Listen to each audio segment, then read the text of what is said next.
As an iPhone 14 Pro user, I have been testing out the base iPhone 17 that just got released. I still had to wonder anyway, is this new base iPhone 17 better than something like, let's say, the 15 Pro, which is my budget alternative for people that still want those Pro features at a budget?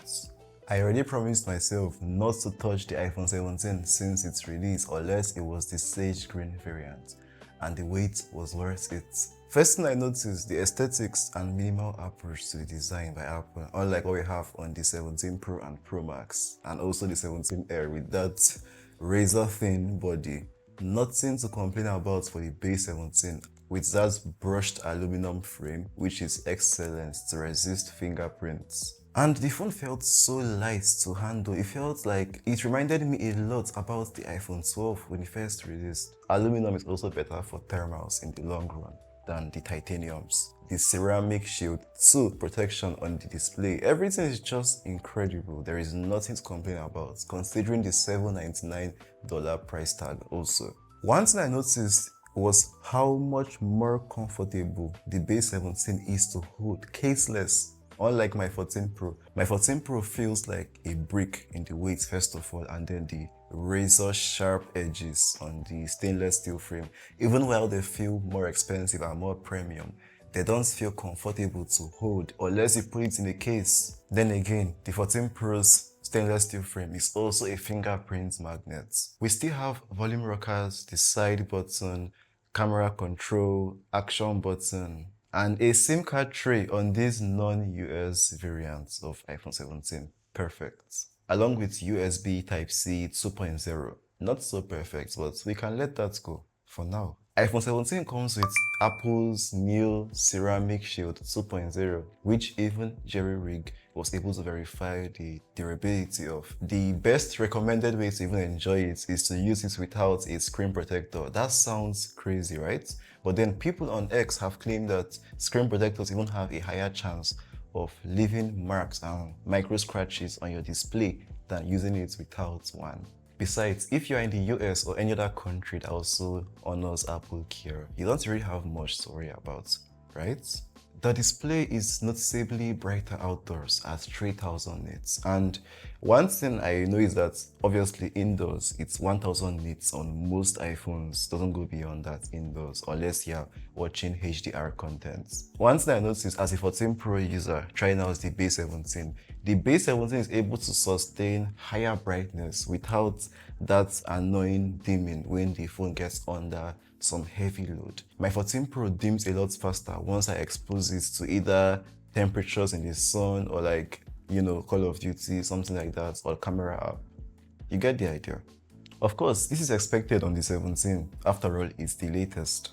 And those bezels, the bezels are unusually good on the base model this year. Thank you, Apple. When you look at the front view in comparison between the base 17 and 17 Pro, you can't even tell them apart, which is an awesome job on the displays by Apple. Apart from the bezels, we also have 120Hz ProMotion on the base iPhone 17 this year. Apple also gave us this option in accessibility to disable PMW dimming for the OLED display. Yeah, if your eyes are sensitive to PMW, this 17 is the kind of device you should look for.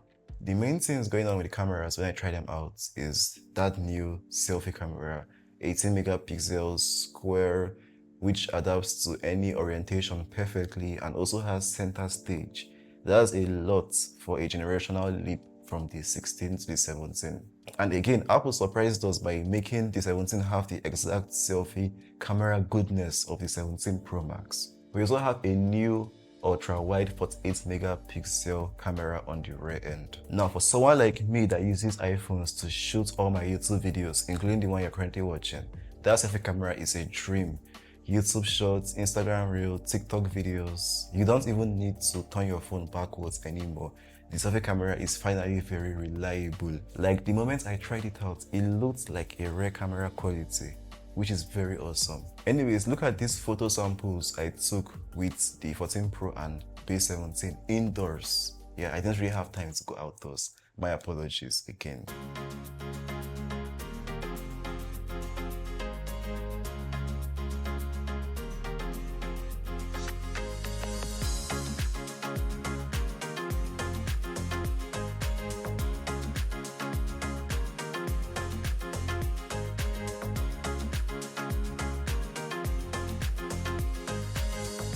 Gaming on the base iPhone 17 is also very good and feels premium this year thanks to ProMotion and 120 FPS support. Call of Duty Mobile also runs well too. I recorded a full multiplayer match. Yeah, I can upload that separately, but I just put some tiny bits of it here because I didn't want to make the video unnecessarily long.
If you want to see a full multiplayer match, tell me in the comments. That's after you have liked the video, of course. Everyone knows we have the A19 SoC here with 8 gigs of LPDDR5X RAM. And RAM management on iOS devices with 8 gigs of RAM is still premium in 2025.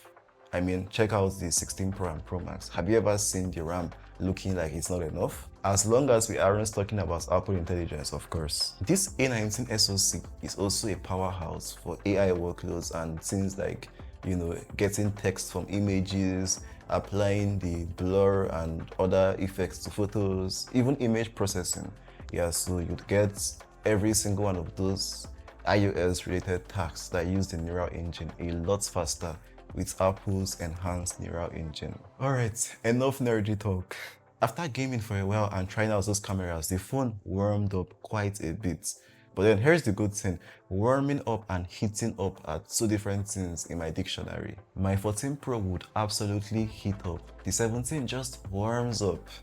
You get the idea, right? After all of this, why would I want a 15 Pro? First of all, I can get it cheaper, obviously, in my country, even if it's used. But of course, I'll go for the one with good cycle counts and battery condition. Secondly, USB 3.0, log support, Pro video formats, Res and RAW, more flexible Pro flashlights, which is exclusive on only Pro models from 14 and upwards. And that 3x telephoto camera, which is my favorite lens for taking portrait images in particular.